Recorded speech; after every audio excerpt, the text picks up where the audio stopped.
Hello viewers, আসসালামু আলাইকুম। আজকে আবারও চলে আসছি নতুন একটি পিসি বিল্ডের ভিডিও নিয়ে। আমাদের এক সাবস্ক্রাইবার ভাই কমেন্ট করেছিলেন যে ভাই 32,000 টাকা বাজেটের ভিতরে মনিটর সহ একটি বেস্ট পিসি বিল্ডের ভিডিও দেন। তো তার জন্য আজকে পিসি বিল্ডের ভিডিওটি করা। তো চলুন বেশি কথা না বাড়িয়ে শুরু করা যাক আজকের ভিডিওটি শুরু করার আগে আপনি যদি আমার চ্যানেলে নতুন হয়ে থাকেন তাহলে এখনই সাবস্ক্রাইব করার অনুরোধ রইল।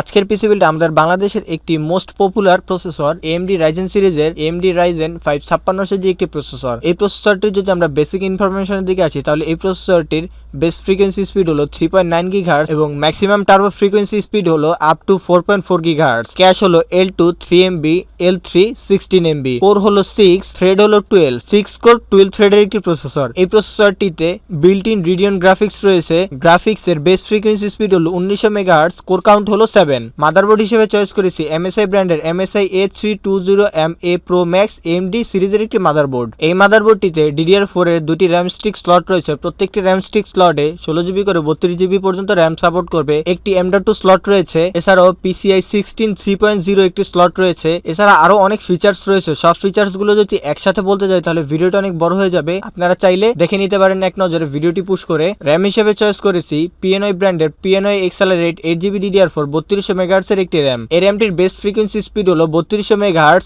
ক্যাশ লেটেন্সি হলো CL16। এখানে একটি পরামর্শ থাকবে যে যেহেতু এটি একটি AMD প্রসেসর, আপনারা সকলেই জানেন যে AMD প্রসেসর গুলোতে যদি ডুয়েল চ্যানেল র্যাম ব্যবহার করা যায় তাহলে পারফরম্যান্সটা অনেক বেটার পাওয়া যায়। তাই আমি এখানে সাজেস্ট করব যে কিছু টাকা অ্যাড করে হলো আপনারা আরেকটি র্যাম বাড়িয়ে নেবেন। হার্ড ড্রাইভ হিসেবে চয়েস করেছি HP ব্র্যান্ডের HP EX90 120GB একটি M.2। এই M.2 রিড স্পিড হলো আপ টু 1900 Mbps এবং রাইট স্পিড হলো up to 650 Mbps। Power supply হিসেবে চয়েস করেছি Antec ব্র্যান্ডের Antec Atom 350 ওয়াটের একটি পাওয়ার সাপ্লাই। যা সিস্টেম রয়েছে এই সিস্টেমে 350 ওয়াটের উপরে প্রয়োজন পড়ে না, তাই আমি এখানে 350 ওয়াটই নিয়েছি। ক্যাসিং হিসেবে চয়েস করেছি Ravenger ব্র্যান্ডের Ravenger bullet mini tower micro ATX 8GB gaming casing. এই কেসিংটিতে সামনে দুটি এবং পিছনে একটি, টোটাল 3টি 8GB ফ্যান পেয়ে যাবেন। এছাড়াও সামনে অনেকটা ম্যাশ থাকায় এয়ার ফ্লোটা অনেক ভালো হবে।